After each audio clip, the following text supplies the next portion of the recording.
you so much. Dear friends, dear Georgia, thank you very much for your kind words, very strong words, for your support. Thank you for warmly hosting this important meeting for Ukraine, for Ukrainians. Dear Ursula, Antonio, Friedrich, Peter, Donald, Eddie, Pedro, Dick, Rosen, Petri, Christian, Kyriakos, Miloiko, all the leaders and all the participants of the conference and all who stand with Ukraine today. Thank you so much.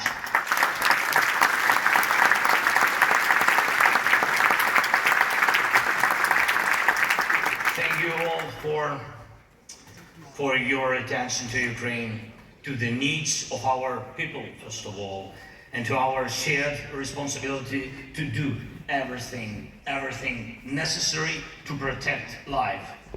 Russia has also prepared for this meeting. Just last night they launched another massive attack on Ukraine, mainly targeting our capital, Kyiv. The attack involved Russian, Iranian Shahid drones. These drones have been heavily upgraded to cause more destruction and to be harder to shoot down. Ukrainians now face attacks by hundreds of these drones every single night. And this is pure terrorism. The night before last, they launched over 700 drones and missiles. Last night, nearly 400. And they try to do this as often as possible. And this is exactly what Putin wants, for our people to suffer, to flee Ukraine, and for homes, schools, for life itself to be destroyed everywhere, not just near the front lines. Remember, just a year ago, many people thought Russia wanted real peace, real talks, and a ceasefire. Moscow was sending those signals, and it was all part of their propaganda, trying to say that Ukraine didn't want peace. But we said back then there must be pressure on Russia because it was not preparing for peace. And now everyone sees that Putin has rejected every peace proposal and is escalating the violence. Just last night, in Kiev alone, sadly, 2 people were killed and 16 were injured. A medical lab was completely destroyed, residential buildings, a shopping center, a veterinary clinic, and basic city infrastructure were all damaged. And that was with many of the drones and missiles being shut down. Still, some made it through. And this is what we must focus on first. We must stop Russian drones and missiles. And this means more air defense supplies and more investments in interceptor drones, air defense systems, and of course missiles. And I urge all our partners, increase your investments. When Russia increases its attacks, we cannot have a shortage of funding for drone production. More than 30 countries and hundreds of companies are represented at the conference today. And we must reach a point where Ukraine's air defense and drone sector is supported by over 30 countries and backed by hundreds of companies, not only from Ukraine, but also from Europe, the United States, and beyond.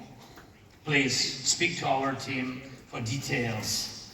Ukraine has some of the world's most advanced drone technologies for both offensive and defensive, and we are ready to share this expertise and these technologies with our partners.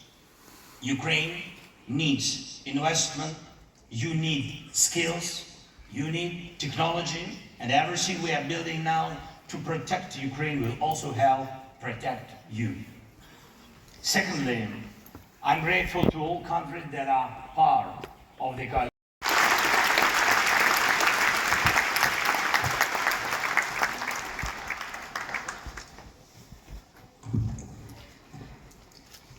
Dear colleagues, thank you for being here. Dear President Zelensky, dear Olona, thank you for being here. It's an honor, it's a pleasure. Allow me, as a Minister of Foreign Affairs, Antonio Tajani already did, to speak this morning in my mother tongue, for we're in Rome. Buongiorno a tutti, grazie di essere qui. È per me un onore aprire i lavori della quarta edizione della Ukraine Recovery Conference, dare il mio benvenuto a Roma al presidente ucraino Volodymyr Zelensky, alla First Lady Olena, alla presidente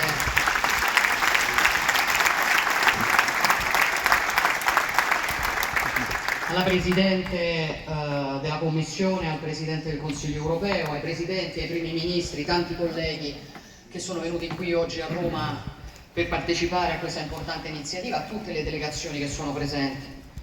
E voglio ringraziarli perché i numeri impressionanti di questa conferenza, 70 nazioni rappresentate, oltre 40 organizzazioni internazionali, migliaia tra aziende e realtà della società civile, raccontano meglio di qualsiasi altra iniziativa quale futuro tutti insieme vediamo per l'Ucraina e con quanta convinzione crediamo in quel futuro.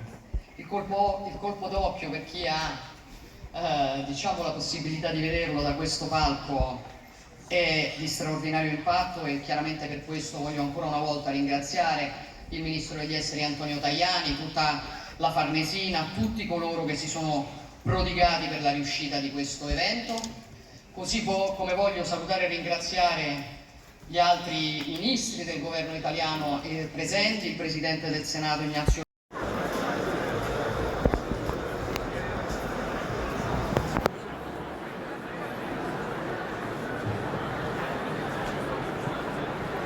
In the upstairs